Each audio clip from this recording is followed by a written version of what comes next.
Hi, my name is S.D. Smith. Welcome to The Forge. I am very pleased to welcome my friend James D. Witmer, author of A Year in the Big Old Garden. Welcome, James. Thank you. We're pretending like this is a real show, so don't mess it up, okay? This is the real thing, okay? Absolutely. I am very delighted to have James with me. We are going to talk about his new book, A Year in the Big Old Garden. It's fantastic. I love it.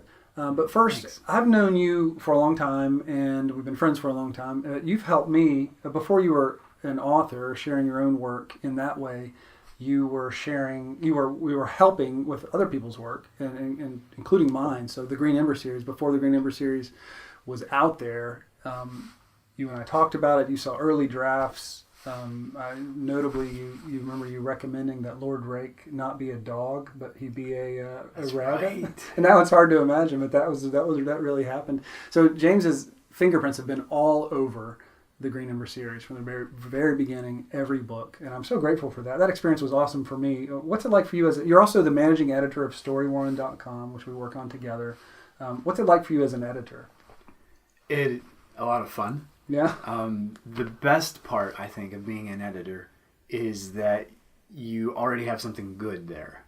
And so it's like this plate. Theoretically. Well, I've been really blessed. I'm working with you, working with the writers at StoryWarren. I'm always starting in a place that's good with a nice space to work in, and we're just tuning it. We're just making it better. And it's just plain fun. Well, you are definitely gifted at that. You're definitely gifted in a lot of the technical things too. Thank you. But you're also gifted with story. Like you've helped shape so much of the story stuff. I've loved having James as a friend I could talk about the whole thing with and fine tune. So moving from there as an editor into your own work and sharing your own work. And I know you've been a writer for a long time, but this is a little bit different because you're sharing your work with the public. And he's got A Year in the Big Old Garden, which is a fantastic book. It's available on Amazon as an ebook. It's available on Audible as a wonderful audiobook. And just tell me about that experience, is like transitioning from being an editor to being an author. The act of trying to pull lightning out of the clouds to write your own story can be scary because... It was for me when I pulled the lightning out of the clouds. I mean, I know. But... Oh, that's a metaphor. I'm sorry. Yeah. Right. And I think of it that way because if you're writing a story, we don't make anything out of nothing. Yeah. There's the cloud of influences and insight and whatever else God's built into your life. But then you have to actually commit to words on a page, and there's the risk that those words won't be very good. In fact, they probably won't be. But before you can edit them, before you can make them into something beautiful, you just have to get this sloppy, wet, messy clay onto the potter's wheel. And it's fun sometimes, but it's actually also probably the hardest thing about it. Is it more frightening? I think it can be. Yeah. Especially if you have perfectionist tendencies and you get ahead of yourself. Yeah, you can it's easy to psych yourself out, right? Like, what kind of advice would you have for people who are thinking about sharing their work for the first time, either at a place like StoryWarren, where we accept submissions at StoryWarren.com for people writing articles, that kind of thing, but also people sharing their work in the form of like a novel or something along those lines. Like, do you have advice for people, sort of not just practical nuts and bolts stuff, but just sort of like a way of thinking, like something that challenges you? We talk about this a lot, so I appreciate your insight about it.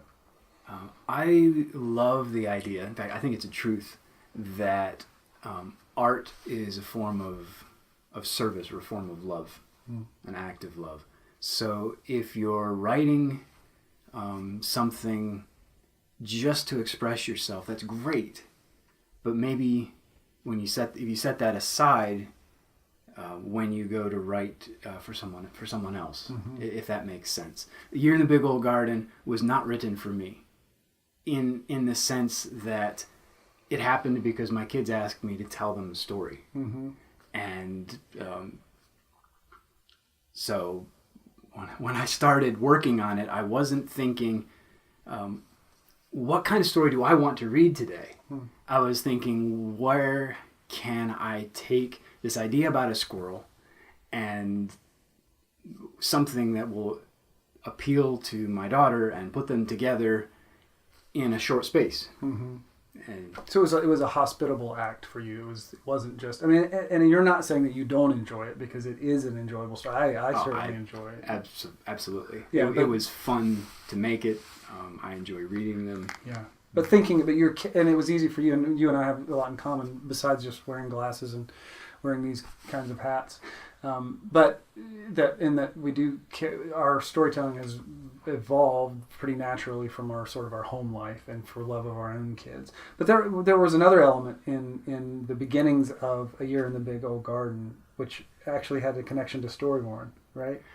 Well, the thing that encouraged me to take a swing at it was I had just read an article Zach Franzen wrote early on in Storyborn's history, where he boiled all the complicated editorial theory about story structure and outlines and all this down to 3 points. He said, start with every day, and then one day, and finally. And it's a great framework. You start with so I started with a squirrel that every day approached the bird feeder in a certain way and expected to find certain things, until one day he approached the way he always did, but he did not find what he expected. And it was fun. And joy ensues from there. It is that's one of my favorites of all the stories. So A Year in the Big Old Garden is a kind of a collection of stories that go together, and it's all has the same setting, which I'd love to ask you about that setting, where it came from, the Big Old Garden. But there's a bunch of charming stories knitted kind of together, and they're perfect because there are some bite-sized sort of, like you can it's easy to read like to your children at bedtime, or listen to one story at bedtime, and it is Start with the Happiest Gray Squirrel, which is just fantastic. I remember reading that and thinking like, oh, this is something here. This is something special. So where did it come from? Where is the Big Old Garden, and what's the why behind the story? I grew up in the mountains, different mountains than your mountains. Yeah. But worse mountains, not as good a mountains. Well, my father would want me to clarify that you live in the mountains of Appalachia. I lived on the dissected plateau of the Allegheny River Valley. Wow. We did not live in the mountains. But they look like mountains because of many years of erosion. So this is way more scientific than I was prepared for. I know, but that gives you a hint of how I grew up. We had bird feeders. We knew the birds by their proper names. We knew what they sounded like, not because we were made to learn it, but because that was what Dad did for fun. And cool. And it was like a Dr. Dolittle situation. Do you speak to animals? In my story, they never talk back. They never talk back. You do speak to them, though. But you still can't take my dad on a walk. Really? Because 10 minutes into the woods, you look around and he's back a quarter mile looking at something that everybody else walked by. So this comes very honest for you. Very, very and it's more than a connection between your father and you, but between you as a father to your children. Well, it turned out to be something that I love, meaning... squirrels in general have different personalities than chipmunks in general, and chickadees are way different than nuthatches. And the fact that God could have not made birds, or he could have made 2 kinds, 3 kinds maybe, covered all the major groups, but the variety is crazy. Yeah. And in personality and behavior and beauty, and the fact that he cared to do that, it makes me happy at a level that I couldn't even really explain. Besides, it's just really, really cool. And that shows up in your stories like big time. Like these stories are... I'm glad you think so. Oh, definitely.